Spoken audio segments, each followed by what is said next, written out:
How are you? Good evening. Can't tell by the sunlight. Oh man, what a ceremony. Were you guys there? It's full of joy and emotion. Joel cried. I laughed, and I think Dean hemorrhaged. And you know when people hemorrhage, that's a good wedding. So. Some of you don't know me, but some of you may have already penetrated that I bear a striking resemblance to the groom, Joel. And that's because, let me assuage your fears, I am in fact his brother, and we don't just share the same stylist. I'm his older, equally as handsome, way more single, ladies. So, there is that. It is. And so my name's Micah, and I'm the best man. Although the co-best man, the best man grates on me. When Joel walked into my living room, he got down on one knee and said, "Micah, will you make me the happiest man alive and be one of my best men?" Of course I gushed, wiped away the tears and said, "Yes, yes! 1,000 times yes." But then I thought afterwards, best man, the audacity, the hubris to call me the best man when I've got the likes of these four gentlemen sitting beside me. Look at them. Their attractiveness is only surpassed by their style and panache, which in turn is only surpassed by their wit, sarcasm, and back and forth. It's just crazy. I'm still recovering from the bachelor party. And that was the Australian one, which was a couple of months ago. Anyway, why am I talking about these clowns? These idiots here, when there's four other women here that are way better. It's like looking at, maybe talking up a candle under the light of the noonday sun. It just simply is not done. Man. It's like taking a painting of young Callum. Where's little Callum? A painting he did with his own feces next to Monet's water lilies. Why would you do such a thing? I'm talking about the bridesmaids, people. When I was standing out front and they were stepping slowly towards me, like the build-up to the crescendo in Beethoven's Fourth, I thought to myself, and I couldn't help but exclaim to myself, I said, and I saw the vision splendid of the sunlit plains extended. That's a line from Banjo Patterson's poem. And he's talking about the beauty of the Australian outback, but I think it's apt. And when I saw them, I don't know, something inside me broke. I saw perhaps the beauty of 1,000 roses, 1,000,000 sunsets, and a Googleplex of stars, shining brightly with the magnificence of old. It's just crazy. I think it was amazing. So thank you. I thank you all for teaching me something. Teaching me something about beauty. But why am I talking about these clowns over there? When there's two other people who far, far outshine them. I'm talking about Joel Scott Blakey and Helen Maximilius. What's your middle name? Oh, Evelyn. Why are you going on doing this? Anyway, Joel with his calm, almost stylish, understated. Perhaps, yeah, his beauty there. It's just crazy. And Helen with her exuberance and her brilliant dress. Who did your dress? A shop. Good answer. Great answer. Yes. Well, when I was a younger man, I toured around Laos on a bicycle, and I happened upon in the mountains a field. And it was about a mile square, I guess, and it was filled with with these green stalks and these yellow flowers all around. And I was riding along on a push bike, and I hit a stone, and it disturbed the peace around.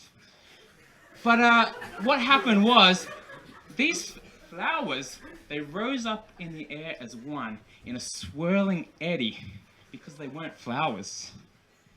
They were butterflies. And I thought to myself, this could be the most beautiful sight I will ever see. But when I walked into the church today, I feel like going back to that field with a can of petrol and sulfuric acid and burning that to the ground.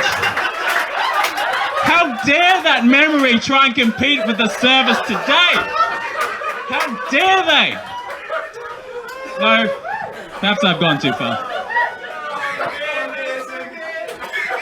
No, I've gone too far, people. I've gone too far. I had a moment where I thought I listened to what I said, and that area has seen a lot of carpet bombing in the 70s with the Vietnam War, so we don't want any of that. Anyway, suffice to say, these two are fantastic. Greater than the sum of their parts comes to mind. So with the 2 minutes or something I have left before I hand over to Ben, I would like to share one little story. It's not funny, it's not interesting, but it reveals something about Joel. And I think that's pointed. If I was to spend years telling you all the stories that I know about Joel and condense them perhaps into one story, this would be it, because it shows an aspect of Joel that perhaps not many have seen. So let me take you back to Adelaide, 2009? No, 2007, I think. 2007. I was at the cusp of my youth, still in university, but wondering, what's next? Joel had just come from an existential crisis and was wondering what's next also. So we hit upon this plan. There was an abandoned mental institution down a bit away, and so we'd break in with a friend of ours and we'd see what's up. So we climbed over the fence, we passed the many the trespassers will be prosecuted signs, and we made our way in, we saw the sights. It was interesting, it was fun and enlightening. But Joel climbed up the roof, put his head out to see, and he saw the police around our car. And we were in an illegal area, so we decided. So I heard from the other room just a yell, "Cheese it!" And there's not many problems that can't be solved with the application of cheese. Maybe a good cheddar, brie, certainly, definitely. But in this case, it meant run. So we ran. And one thing we didn't count on was that our friend was rather rotund. And by rotund, he had a few extra pounds. And so we ran out and we got stuck, and we climbed over. We jumped the fence. Joel and I, we were out. We were running 20 meters away. But then we realized, where's Mike, the other guy that was with us? And we looked back, and Mike was stuck in the fence. Stuck so deep in that fence, and I was like, every man for himself and run. And then after about 10 meters, I turned back. Joel had not moved an inch. And in his eyes, there was cold steel. He would not go and leave a friend there. He would not leave a friend behind. And Helen, this shows something about Joel. Perhaps in this mental institution we call life, we will all be running from something. And there will be obstacles. I heard a great sermon on Sunday about the obstacles of life and how Psalms gives us a taste of how to get through. But if you pack on a few metaphorical pounds, perhaps through the garbage of life, and Joel escapes, he will not leave you behind. He won't. And in his eyes, you'll see cold steel.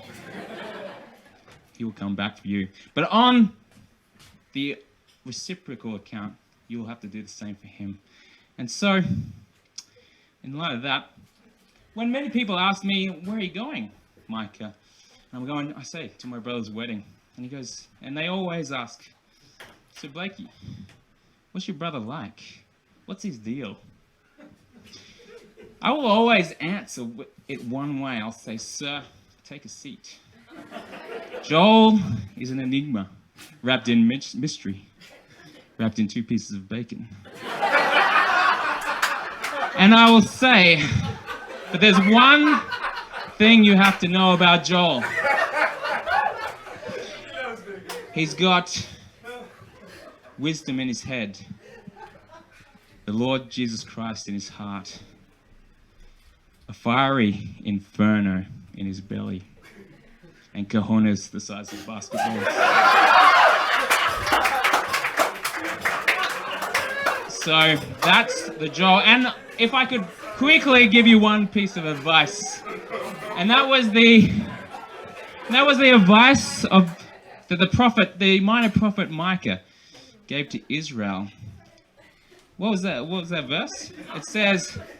It says, live justly, love mercy, and walk humbly with your God. And I don't have any advice because I'm just a single man. I don't have any advice about marriage, but I've got advice that's held me well, and it's that advice. That's that advice. So I'd just like to leave you that. But before I hand over this man here, on a more serious note, there are 2 people that couldn't make it here today. One is, as Dad mentioned, Unity, our birth mother.